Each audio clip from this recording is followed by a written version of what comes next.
Guys, once again, Ijaz Hidayat is with you with new talk and with new discussions. Today, we're going to talk about the preparation of heart transplant and the role of clinical perfusionist.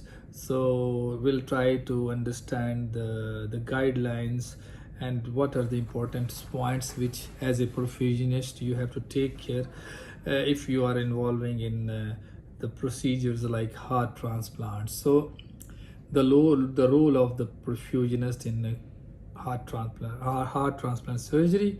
Once the heart transplant team activated for the heart transplant procedure, the donor it means if the donor is available, and there is a matching of the recipient with the donor and everything is ready. So the perfusionist will be going to informed by the coordinator of heart transplant team that the decision make is already made to do the heart transplant.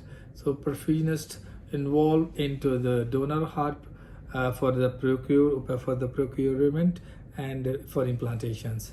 So first we'll talk about the donor's heart. So in donor hearts there will the phase. So we categorize this for donor hearts procedures in phase. So in a donor heart, so as you know, in a cardiac surgery, as in a transplant, if you need a donor heart and you need a recipient, so there will be two people. One is the donor, other is the recipient. The donor is the one who is donating is the heart.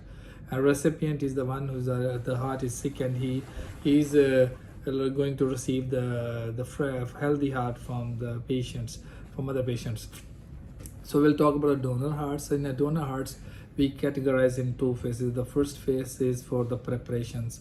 So we have to prepare for how to take the donor heart. So first of all, for the preparations, we require a 4 liter of cardioplegia solution as a Plagisol or whatever you're using in your standards, like we are using the Plagisol.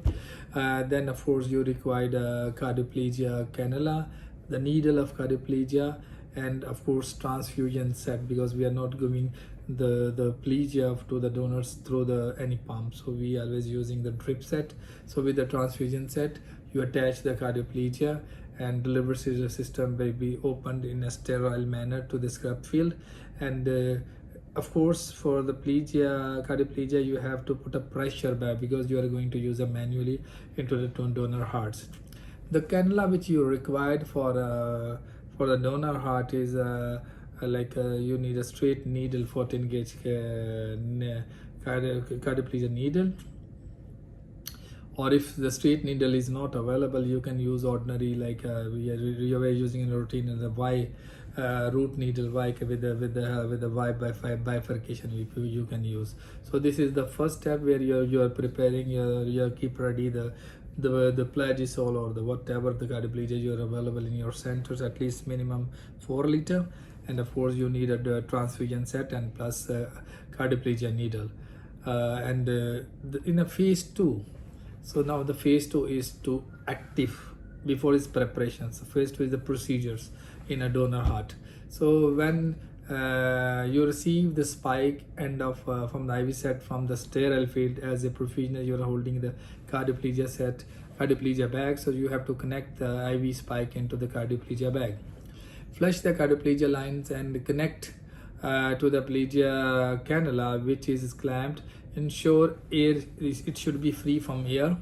The time you're giving the cardioplegia to the donor heart, your pressure should be in a pressure bag. There should be at least 250 millimeter per mercury.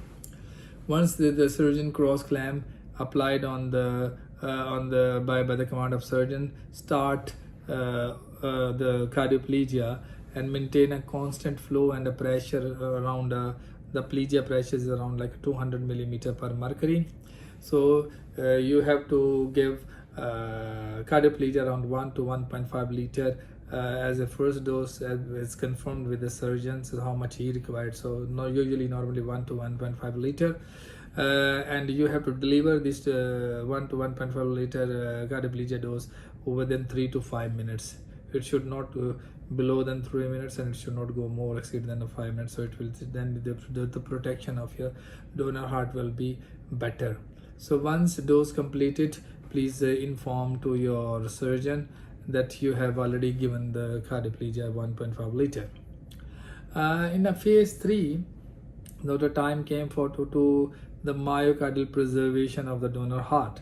So first transport bag is available, heart immersed in 1.5 once you'd taken out the heart. So the first transport bag will be heart is immersed, that donor heart is immersed in 1.4 liter of the cooled cardioplegia solution. The bag with the heart is placed into the second or third and the fourth layer of the bag by the surgeons, not by you, because the surgeon is taking care of the donor heart, and kept in an ice bag and supported with the ice, ensuring adequate protection against the physical temperature. So temperature, and the bag should not be damaged. So you have to take care of the donor heart. So this is the preparation and procedure of how to preserve the myocardium of the donor heart. So this is the phase 1. So now we'll talk about the recipients. So first we complete the phases of the donors. Now we'll come up with the phases of recipients. So the first phase for the preparation of the recipients, of course you require arterial cannula, SVC, IVC cannula, cardioplegia cannula. So we are using usually like arterial cannula, like for the Medtronic EOPA cannula 20 French, or can be 22 French, or Medtronic 24 French. So it's up to your hospital standard and preference. For the SVC, recommended to use the angle cannula, like we are using 24 angle metal tip. 20 for the IVC state to 28 or 32, it's depend according to the height weight of the patient. For the cardioplegia, aortic root state needle 14 gauge. With the Y adapters, we are using like a red and blue, where there is a wide adapters. Or if you are using like some surgeons, they prefer to use cardioplegia through the direct osteals. So for direct osteal, you require a direct osteal cannula balloon, with balloon like a 5 millimeter or 6 millimeter or 8 millimeter or 7 millimeters, depend according to the patient's physical appearance. And so you have to go through with the, and sometimes you use the hand drill, like with the 12 French of the cannula with the malleable basket tip. So all these cannula should be theirs, and just according to the surgeon preference, they can go through with either with the straight needle, or either can be the Y adapter or the Y, or either he can directly pleach through the left or right osteal. You need a LV vent for drain properly, to keep decompress the LV. So we are using LV vent. You required half 3/8 connectors. So these are the preparation of the procedures, cannulations and the cannulas and stuff you required as a perfusionist during the recipient phase. So once the things are ready, then you have to prime your heart-lung machine and keep the cell saver assembler ready in your operating room. Heart transplant team surgeon required 4 field suckers. So you can use like a blue sucker, a green sucker as a vent, and 4 sucker and plus vent. So you require at least 5 suckers and plus cell savers. So okay, please make sure that you have enough suckers available, so in case of any massive bleeding, you can suck out the volume. ACT machines available in the ORs. Cardioplegia solution should be available in the ORs. So usually like we are using the custodial cardioplegia.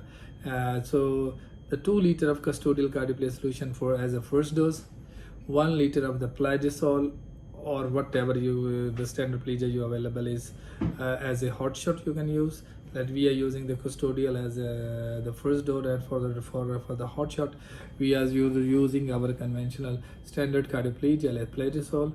And always keep ready your ECMO primed circuit, so in case of at the end of the procedure, if the patient is not tolerating, you can keep the patients with the support of extracorporeal membrane oxygenations. So this is the first phase of preparation. Now we'll come up with the phase 2. So for phase 2 is the cardiopulmonary bypass procedure. So cell saver to be used from the beginning. So use the cell saver machine as in the beginning. Patient will be fully, as the standard protocol, fully pepperized. Your ACT should be above than 450 seconds. If you're using a light signatures, hemochrone, so even the 400 second is okay as a target heparin. ACT. Cardiopulmonary bypass was established with the aortic cannulation and plus SVC-IVC cannulation. So you can do the systemic hypothermia at least 30 degrees Celsius. First dose of cardioplegia will be delivered through the coronary nostrils. So the mean pressure of the patient's mean arterial pressure should be maintained by around 60 millimeter per mercury. Keep hemoglobin around 10 to 11 gram per deciliter. Your base axis should be in plus minus 2 milli equivalent. Try to do the hemofiltration and ZBUF or cuff. It will going to help remove the inflammatory mediator. It will going to improve the procedures, best recovery of the heart. So we used to add as a mannitol, 100 mils mannitol in our priming, but we in the procedures like heart transplant, so the time of rewarming you can add 100 mils of mannitol or half gram per kg mannitol. The time the surgeon is doing the LA anastomosis, so keep on your LV vent, so it will keep your LV empty, so the surgeon will not get some like a disturbance. So keep your surgeons calm and happy. So the time of the LA anastomosis, keep your LV vent on. Aortic anastomosis, keep your aortic root vent on. So if you're using straight needle or by Y needle, so just keep your the plegia line clamped and open your the vent, root vent, the time of an aortic anastomosis. Once the procedure completed, rewarming should be started prior to aortic cross clamp open. So before removing of the aortic cross clamps, by the instruction of the surgeon, start rewarming slowly with the gradient rate to 10 degree, 8 to 10 degree.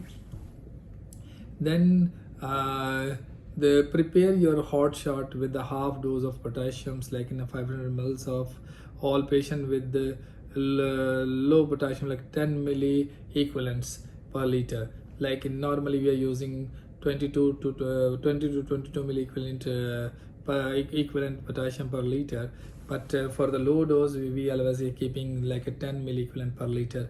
So the dose will be 500 mils for all patients. Methoprednisolone, when the clamp release for reperfusion period should be maintained minimum 60 millimeter per mercury, 60 to 70 millimeter per mercury during the period of PA and IVC and SVC anastomosis.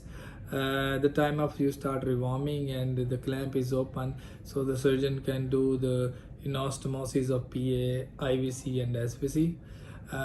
The minimum, the reperfusion time should be not less than 30 minutes. So minimum reperfusion time should be at least 30 minutes. And it will be counted after the placing the heart. Okay, so the accept field pooling drainage issue during IVC anastomosis, all sucker will be used. The time of the surgeons doing IVC anastomosis, you will get a trouble to get a volume, so the better you can use your all suckers, so the surgeon will get a best exposure to anastomosis inferior vena cava. So now we'll talk about the third phase. Third phase will be the weaning phase. So when the patient is fully warmed, so start weaning with the stepwise and like in a proper manners, like the cardiopulmonary bypass flow will reduce in a stepwise fashion, strictly monitoring, or your eye should be on a PA pressure. So to keep one eye on a PA pressure, so start from full flow to 3/4 flow, from 3/4 flow to half flow, from half flow to quarter flow, and then off the pump. So as I mentioned in the beginnings, keep ready the ECMO machine. So if the patient required ECMO, so a patient is not stable, so you can support to the patients for for a VA ECMO.